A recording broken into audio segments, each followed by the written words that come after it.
खूब नमस्ते सारे पुणी थे स्वागत कर भिडियो को आज 18 द्वारा डिविजिबल गोटे क्वेश्चन अच्छे देखिए इफ एतिक number is divisible by 18 then the value of A से कही ए रो स्थान में आम केते रखिले ए संख्याटा टोटाली 18 द्वारा डिविजिबल हो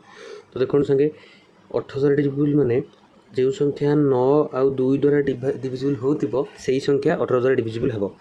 तो देखो आम जानी 2 द्वारा डिविजिबल संख्या कहार मैंने एक स्थान में 0 2 4 6 8 थब से संख्या 2 द्वारा डिविजिबल हो ये एक स्थान में कौन अच्छी 6 अच्छी 6 अच्छी 6 अच्छी माने यहाँ 2 द्वारा डिविजिबल हो जाए खाली आम देखा एक घरे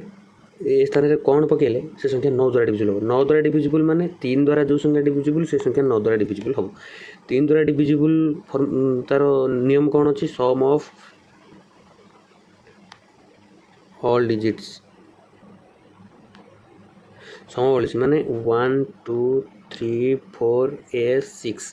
तो सम बोली मैंने सब डिजिट गुड़ा मिसे दिंतु 1 2 3 3 6 4 10 6 16 16 ए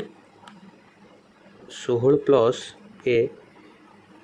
तो मैंने देखो 9 द्वारा डिविजिबल मैंने 3 द्वारा डिविजिबल केमती हो पार 16 केते आम ऐड कले ऑप्शन भी 4टा भितर से 3 द्वारा डिविजिबल कर 16 अच्छी 16 2 ऐड कले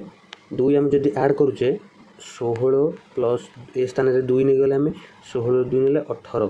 तो 18 गला 18टा 3 द्वारा डिविजिबल होची विथ 18टा 9 द्वारा भी डिविजिबल हो पार तो ऑप्शन नंबर 1 आमर सठिक आंसर हो तो दयाकोरी सांग मैंने चैनल को सब्सक्राइब करूँ लाइक करूँ एवं शेयर करूँ थैंक यू।